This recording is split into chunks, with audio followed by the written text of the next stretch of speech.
This is Parent, Boss, Leader. Parent, boss, leader.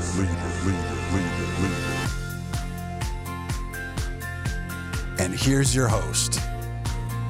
She's a courageous voice for women, parents, and modern workforce leaders alike. She's a keynote speaker and proud mother of two, Vice President of Strategic Partnerships at ATR International, Laura R. Munson. Hello and welcome to the podcast, Parent Boss Leader. I am your host, Laura Munson.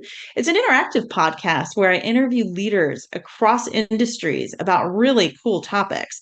Today, Mike McNeill, thank you for joining us. Awesome background from the Air Force, now leader at Raytheon. Really, we're going to have a lively conversation about his background in cybersecurity, also a little bit of parenting because we're Parent Boss Leader here, and really where the future's going, touching on AI as well. So thanks for joining. If you like what you hear, please subscribe for more. Ready to dive in, Mike? Yes, I am. Perfect. So tell me about your military career. You claim to have traveled over 80% of the world. Did you have children during that time? Can you share with us how you balance this demanding schedule? Well, the real answer is horribly back then. I did have a wife and kids. They were very young. Honestly, it was very challenging, and I was terrible at it. I was away from them for literally half their lives for about 2 years when I was in the Air Force. I wasn't doing cybersecurity per se at that time. I was a military program manager for a large network overseas. And I have to say, I didn't balance it very well. I live in a different world now with a lot of work from home with my newest child now. If you can see behind me, there's play toys back there. So my workroom is also the playroom for me and the baby. My wife works from home as well. And we trade off watching the baby at times now that she's mobile and my wife can't just hold her all day long. So we work that out. Anyways, back to the original question. When I was in the Air Force, this was before smartphones and internet calling. So basically, at the time, I texted my wife back then from my issue BlackBerry phone because it worked overseas. It was the only thing I had. I did have a personal cell. I think it was a Motorola flip phone back then. So there's very little communication when I was gone. My kids were very small at the time. My teenagers at the time, they were 2 and 3 years old. So they never really saw or heard from me until I was home. And I was gone a week or two and home a week or two. I did that for about 2 years. Greatest job I ever had, but hardest on the family life by far. And that's common for military, not just cyber.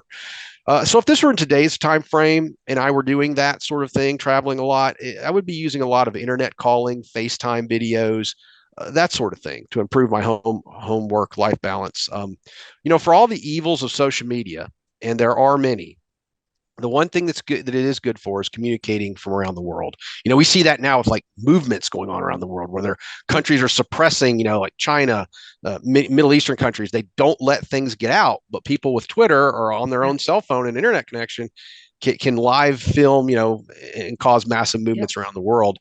When I felt like I was a technophile a long time ago, when I was in Taiwan once and a cab drove by me and said internet in our cab. So while it was next to me, I pulled out my personal phone, logged onto their internet, and was able to start sending out personal text messages and through Facebook. Wow. Facebook was, fairly new back then, and talking to people and friends like really quickly until that cab and us passed it. And I felt that was the first time I kind of felt like, wow, I'm some kind of tech genius. I just borrowed the internet from a cab. Now you would laugh at that today because lots of cars and airplanes and stuff like that have internet on them, but that was a very rare thing in Taiwan. That was the first time I'd ever seen that. So if it were today, I would manage it, obviously like everyone does with all the social media ways. WhatsApp, you can call directly from any country in the world, without needing your own phone number. But back then it just wasn't available and it was very difficult. Oh my gosh, new world. You're absolutely right. So tell us, transitioning from the Air Force to more of a corporate environment, that's a pretty big shift. What do you think some of the biggest challenges were during this transition for you?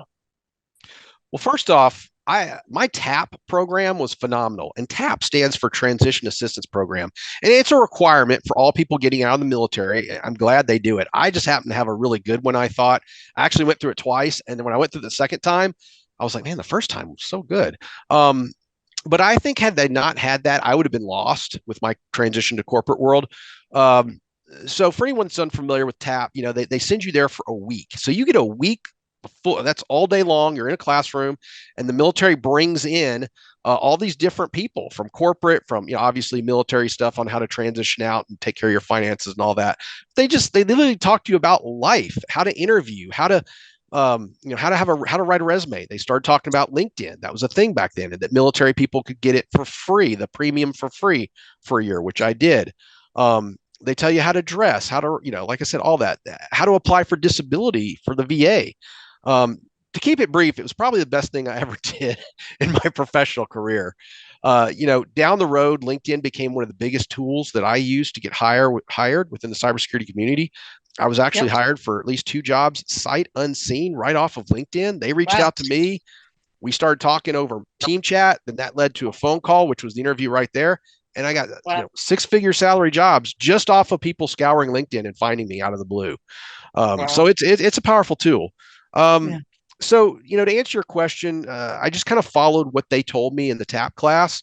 I went to interviews I practiced them, the tell me about yourself question. I had that, that they made you write it out, and, what's your 5-minute elevator speech if someone just, you sit down and the boss and the new boss to be says, so tell me about yourself. There's kind of certain things you want to say and don't say. And, then they tell you to even practice a 30-second elevator speech. So if you're you get the job and you're in the elevator with the big boss, what do you say to them when you're in the elevator with them? They're like, hey, Mike, I hear you work in cyber. What is it you do here? Rather than ramble on and on to the CEO, they want you to. So they really prepped you well. They told us to keep multiple copies of USB thumb drives with our resume on them in our briefcase. I know this was around 2015 when you would actually still trade thumb drives to people. That's kind of, no one does that anymore. And to keep paper copies. And I tell incoming ISOs that I interview now when I help hire people to do the same, but not with the thumb drives, but to keep paper copies that look nice and look good, so that when they go to meet a human person, because sometimes they're face-to-face interviews, they can slide that copy across the table. I'm impressed by it, but I mean, so that really helped me out. It helped me be ready. Yeah, no, that's great. I love what you're sharing about receiving the advice and following it. Because sometimes when veterans come out, either they don't receive the advice, don't hear the advice. And that's why there's so many programs assisting veterans. So kudos for following the advice. And I could see why you're a hot candidate. So go ahead. Oh, no, I was going to say, but they did it all. It was a one-stop shop. You're right. That's something I didn't think about. There are many different veterans organizations and help you can reach out to there. Colorado Springs had this fantastic place called Mount Carmel, where they had people that would work to call and make, get you interviews. But I mean, they brought everyone to you at once, and it was a 5-day class, all day, 8 hours a day. And you had people from all over industry, all over, coming to you. And they do that at every military base I know of around the country as you transition out. So if you if you attend it, and you pay attention, take notes, and do the little exercises they have you do exercises in class and all that, you come out ready to go, ready to interview. Yeah, no, I think that's helpful for people to hear. Getting into maybe high level, I know you can't do or talk about specifics, but your incidents report program manager at Raytheon, what would you say your primary responsibilities are? And how did your experiences in the Air Force prepare you for your current role? So my primary responsibility is handling all of what we call data spills here in Tucson, Arizona for Raytheon. We're one of the largest, if not the largest, single facility around the country. So we have a lot of people. A lot of times, information goes on systems it shouldn't be. That's what a data spill is. But I also track all the cyber related incidents for the entire company, for the whole country. So it keeps me busy. And that's pretty much what I do. And that's about all I can say about it. But, even though I currently supervise no one, although that may change as we've now merged, our company's merged a few times. In fact, just this past July. So I may have some people that start assisting me, in that. But I would say the biggest thing that I was able to pull from my Air Force experience was being a supervisor and working with different people, being a program manager. You would think being super technical and cyber and how to hack or so. That's not what's helped me most in this job. In my daily job, I work with engineers, program managers, finance people, security people, all manner of folks who have very different outlooks, motivations, and care abouts.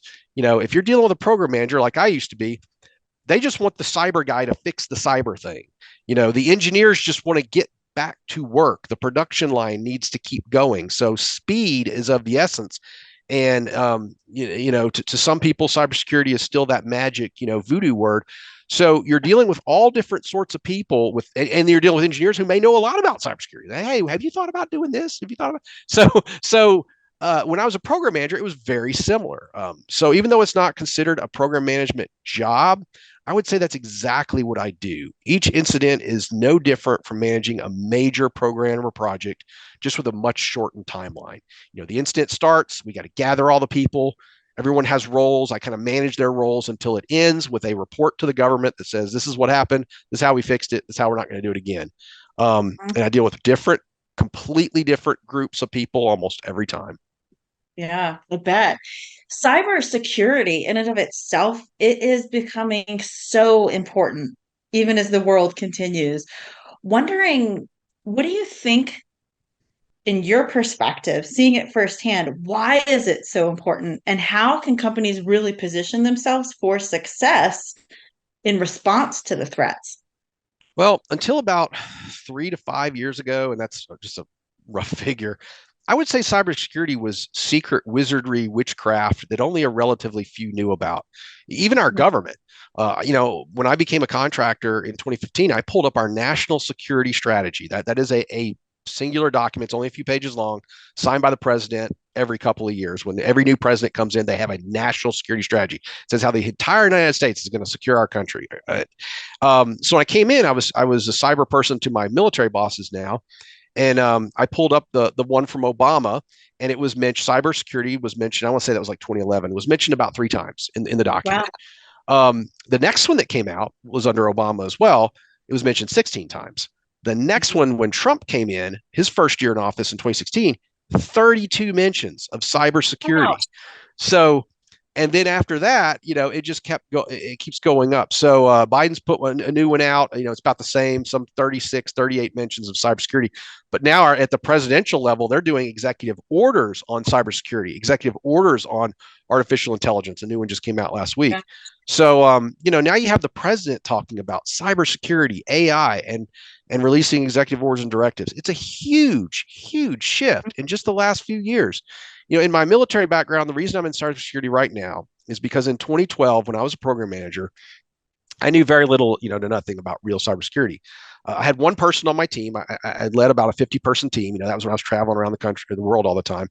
One person who handled cybersecurity, and he basically would give me a PowerPoint slide once a month and said, this is our cybersecurity posture.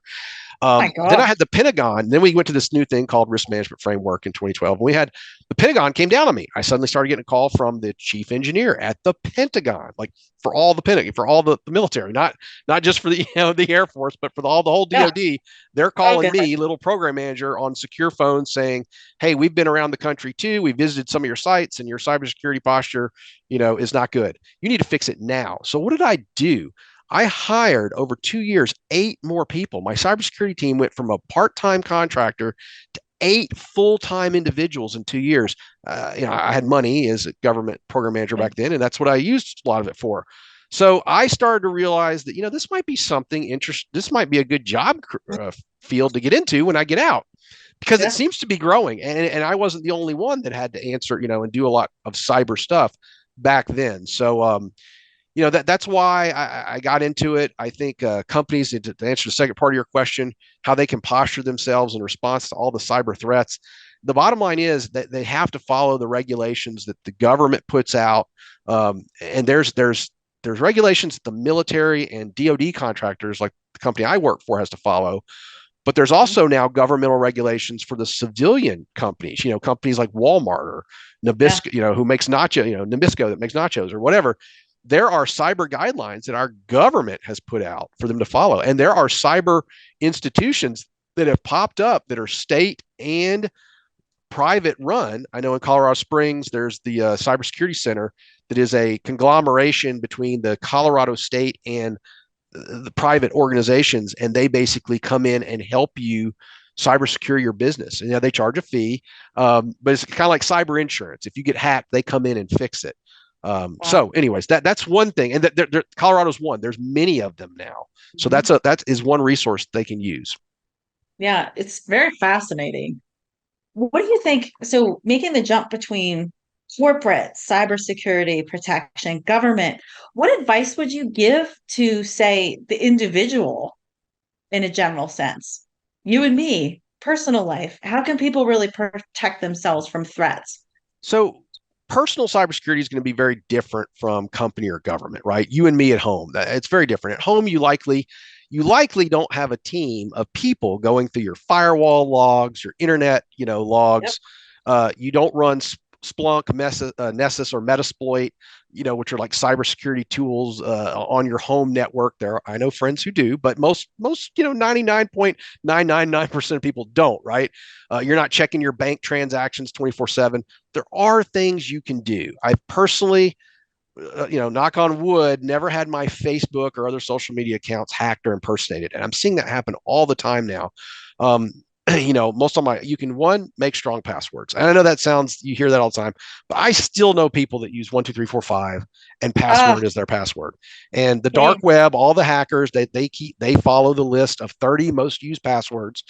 There's 100 most used, 30 most used, but you just use the top 30 most used, and you can hack like half the people out there. It's not they're doing cyber wizardry to hack you. They're just guessing passwords. That's 90% of the battle right there. So that's a big one.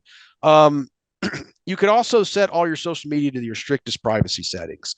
I've had some people reach out to me, hey, I can't find you on social media, and it's because I have to invite them. So that helps cut down on that a lot.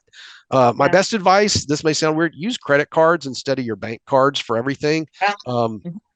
If your credit card is hacked or money is stolen, you don't have to pay for it.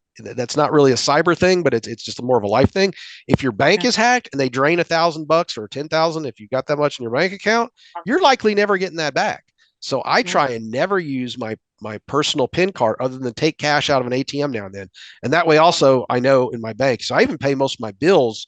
They are paid by my credit card. Now, if you don't pay them off, you got the interest rates and all that, but that protects you. You can use DuckDuckGo instead of Google or Apple search engines. You can get one of those search the dark web plans. A lot of companies like tax companies, I won't say their name, but companies that do their taxes for you, some credit cards, some banks will actually offer that for free. And they'll send you an email once a month that says, hey, we did a dark web search and we found your email on there or your social security on there. So and I have gotten those, and every time they say we found, because I keep a spam email that I use for lots of, that one gets like found on the dark web all the time. I change the password, regularly. Wow. I've got a few more if you want them, or did you want me to go any further on that? This is such good information. Please, anything else you have to share? The other things I've seen lately, first of all, never open an email from, and if you do, don't click any link on it if it comes from FedEx, UPS, Best Buy, or the IRS. I get them regularly. My parents have got them. They call me, hey, we owe money to Best Buy. I'm like, no, you don't. Oh. That is, they're all fraudulent. Everyone that says you have a package we couldn't deliver, if they can't deliver a package, they'll leave it on, a note on your door. If a company owes you money, they'll send you a check. If you owe them money, they'll send you a letter or they'll call you, or both. You will never get an email with a link saying that it's legitimate, saying you owe. So that's a big one that you can do. Another thing you can purchase, as a person like you and me, you can get a VPN, and pay that. I did for a while, but I don't really trust them, because now that I know that a lot of them are owned by China or Russia, and they get the data anyways. Now that won't stop, that may stop some local hackers or, maybe the Nigerian scammers. So I'm not against them in that sense, but if you think you're 100% protected with a VPN, you're not, but it is something else. And then last, I made a note here because I thought you might ask me about this. Starting now, there's really nothing that big adversaries like China and Russia don't know about you. Your medical information, your life history, everything that you and I have ever posted online since at least 2018 resides on a server somewhere in a database in China and Russia and who knows where else. Yeah. There's nothing you can do about that except be vigilant in what you post online, right? So the pictures of you, of college kids, drunk with the beer, then they want to have professional. Those pictures could reemerge, especially if you run for political office. So that's my best advice for young people, Gen Z and Generation Alpha, or the Gen X squared, as they call them, who are like the little kids, the 8 to 10-year-olds right now. Everything they've ever done since birth, if you're a Gen Zer or above, meaning you're about 10 to 18 years old or younger, everything they've ever done or will do in their life every day is captured online and stored in a government database that can easily be searched and brought up later. So that is something as a parent you have to think of. I talk to my teenagers about it all the time. Don't post certain pictures of yourself on the internet. Keep as much off as you can, because there's nothing that you'll post that isn't saved somewhere and can't be accessed, not just by some big government who only cares if you run for president someday, but people using things like the Wayback Machine or some hacking techniques can go and find older pictures on the internet of you or from what you posted since you were 12. Yes. Oh my gosh, such good advice. In fact, it kind of reminds me, even my own father, he was with the DEA, and from childhood, he would always tell us, don't ever post things publicly, personal information. Even when the internet was first coming out, he said, don't say anything personal on there. So it's so important even to protect ourselves that way. I've come across it all the time. I see other parents talking about their kids' specific birth dates, what they did, where they're going, when they're traveling. It's so dangerous. It's good advice that you're giving, Mike.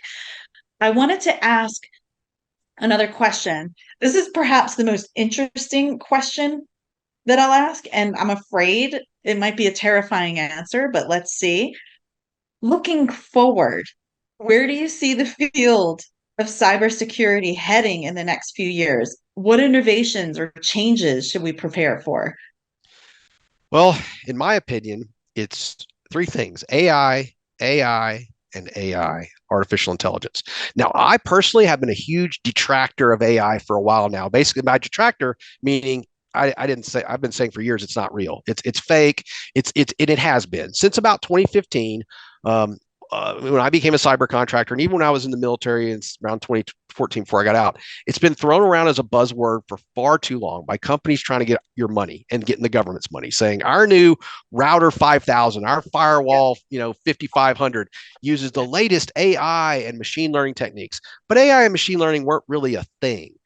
They are now. They're becoming now. So until fairly recently, when Chat GPT came out and became worldwide used, just this year, attackers are now using AI to write attacks and find exploits. And it's fifth grade, crayon simple statements that they're writing into a Chat GPT. How do I hack Windows 11? And the Chat GPT program will scour the internet, because that's really all AI does. It's just gotten better at scouring the internet and making sense of it. But the internet now has almost, the entire sum total of humanity's knowledge, right? So there's plenty to pull from. So it'll pull that, and it'll write an exploit for Windows 11 for you, and then attack all night long. It made big news when someone was like, how would I create a nuclear weapon? How would I break into Sandia National Lab, a nuclear facility? I mean, that's the scary thing about AI, is that while, it's not at the Terminator taking over the world and robots yet, even though they just posted yesterday, this past couple of days, that a company in Saudi Arabia named a female robot AI as their CEO of the company. I think that's all just kind of marketing now, because, you're basically just talking to a series of pre-programmed answers and scouring the internet. But this is different, now that companies are getting AI subscriptions to defend as well as attack. And I think that's what we're going to see more from both marketed to civilian companies and the military, who maybe already be using them, is basically AI software bots, so they'll rather than someone like me scrolling through Nessus and Splunk logs looking for when did someone come on the network, what did they do, they'll have an AI chatbot do that, because now they're getting to where they're smart enough to do that and spit you out an answer that makes sense. So the chatbot will be looking for other AI chatbots trying to attack you. So I see it as an AI versus AI battle is really the big future. Now, I could go on for hours about that, but for time, I'll just say, to cut it short, I think in the field of making AI programs smarter with faster computers will be the future. And if quantum computing ever really becomes a real thing, yes, it is a real thing. But right now, quantum computing is like the IBMs of the 50s during the space program. Quantum machines that really work and really can solve math problems in seconds that take my computer 1,000 years. Those computers are like the size of warehouses and cost millions and millions of dollars, and are run by our government and Chinese government. But if it ever becomes a quantum computer on your and my machine, then that would give the AI chatbot that incredible amount of computing speed and power to be more human-like and go out and do more things. So, for good or bad, that's where the world is probably going. A lot more use of AI to do good and bad. Yeah, it's interesting. Even had a little party for my son recently, and a friend of mine in IT, he said the difference between humans and AI is tenacious. It may not require high level thinking, but they're tenacious. Whereas a human might be just sitting there hacking behind their scenes up all night. AI doesn't sleep. And there's no need to sleep. There's no rest. It's tenacious. So to me, that is a concern as well. And you bring up some incredible, valid points for the good or for the bad. So being vigilant probably is the best advice for now. On another note, a happy, fun note, Mike, I see you here. The Business Journal, Colorado Springs. I see you front and center. And on page 6, right here, McNeill rides cyberwave to success. I love this. Would you mind sharing a little bit about this amazing feature about you in the newspaper? Yeah, how I got featured in a newspaper in the Colorado Springs Business Journal was I was a brand new contractor at the time, just got out, retired, and I was doing cybersecurity for the government, and I saw that there was a cyber conference in town. I asked my government bosses, can I go to that, and report back, what's going on in the world, because AI and machine learning was a big topic back then, and just as I said, I think, there was people up on stage going, yeah, who'd been in cyber for years, doing the real tech, when they're like, yeah, AI is still not a thing yet. So, but during that conference, going to those cyber conferences, which anyone can go to, open to the public, they happen all the time now. I happened to run into a reporter there, and the reporter was from there, and she asked me kind of just general. We were standing around during a break, what do you do? And I mentioned I do cybersecurity for the government. She started asking me similar questions like you do. Then she said, well, can I interview you? And I came in, and the basis of it was my life really changed once I began using some of the resources available to me besides that the government gave me through the TAP program, and then using my GI Bill to get certifications. I was able to pay for certifications in cyber, because when you work for the government and work in certain things in cyber, you need a certification for it, and that's what shies a lot of people away. And I would say the good news is there are, just like any school program, you can get government assistance, and you can get ways to pay for these. And those certifications can turn into gold. I mean, within from someone who was a program manager who had some cyber background experience by hiring people and just dealing with cyber a lot. Once I got the certifications, when I got out, I was able to almost immediately turn that into a 6-figure salary. And that's not small potatoes. I know 6 figures today isn't what it used to be, but it still can get you a living. Even if, in a lot of big cities, that means you live in an apartment, you can still pay for an apartment, pay for a car, pay off your student debt, with that kind of money. So, and that's available. That's what I'd like the takeaway from this is, if I can do it as a dumb program manager, anybody could do that, and a lot of it had to do with just I think what you touched on earlier, what did my military experience do to help me? And a lot of it was just the discipline, the discipline to get one of those certs. You have to buy the book, which are cheap, like 15, 20 bucks, read the book, plan your day out, set a plan and schedule a test. That's what knocks out 50 to 90% of the people who say they want to get into cyber or IT or the tech field. Is to get those certifications, you got to pass a test, and the tests cost money. The tests are between $500 to $800, probably more now. And a lot of people are afraid, but you got to get over that fear, schedule that test, take it. And some of the tests you can buy test insurance. Like you pay $1,000. If you fail it, you get the second test for free. So, that's the way I looked at it, is if I don't pass, I'm fining myself $1,000, So, because the way I took it, the GI Bill paid for the test and everything. But if I failed it, then the next portion came out of my pocket. So that was my motivation to study and to put away my social media, not watch TV, get off social media, put my phone away, which as a Gen Xer is not hard for me to do. Harder for the younger folks because they've lived with it. And read and learn, watch videos on YouTube of, about cyber stuff. And that's how I got into the career field. And that's how I got into that paper, that article. Yes, it's a fascinating article. If folks wanted to maybe even read it, is there availability, online? So Business Journal, probably All Colorado I would Springs. know is, and I actually, of course, once they featured me, I subscribed to them and Yeah, but then I moved from Colorado Springs. So I got a paper physical copy yeah, when you subscribe with, as of all papers now, yeah. you can get a digital copy as well. So I'm Okay. sure you could go to their website. You could do a search probably for all their featured people, because they do a feature, like every month, and, pull me up or anybody up who's been featured in there. Yeah, absolutely. And if folks hearing this podcast even wanted to connect with you, what's the best way? Would you say LinkedIn, or what are your thoughts? Absolutely, LinkedIn. You could search for me on LinkedIn. I do my full first and last name, Michael McNeill. I do have people reach out to me fairly regularly, because as a Raytheon employee, we can actually, and this is something fairly new, we can actually connect our personal LinkedIn account to Raytheon. Oh, So wow. what that means is, even though I interview people. Now I don't make the final hiring decision. I interview Mhm. people. I submit that to my bosses. They look at the resume. They do all that. But I'm one of the interviewers now for cybersecurity. So I sit here Yeah. just like you and I are talking. The people see me. Mhm. I put my Raytheon shirt on when I do the interview, and I do interviews. Now I get people reach out. So what that means is I take postings from our talent ops group, our recruiting group, and I repost them on LinkedIn. Okay. And somehow they can track that through their own thing. But my point to all that is, people will when I do that, because I have a fairly large audience on LinkedIn, I will get people out of the blue.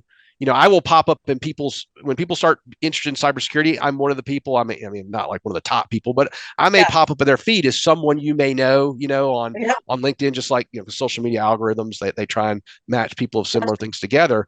Um, so they'll reach out to me, cold call, emails. How do I get hired at Raytheon? How do I break into the business? And I will sit there and talk to them about it. And Yeah. several people I've talked to have gotten into this career field because I was able to pass that advice on to them that helped me. Yes. I know it's been neat connecting with you as well. You and I even connected through LinkedIn. I had found your profile and I said, wow, what a cool background. So you even engaged in conversation there. And I'm glad that we were able to do this and record today. Mike, thank you for popping on to Parent Boss Leader. For folks out there, please like and subscribe and stay tuned for more upcoming exciting podcasts. Thank you very much.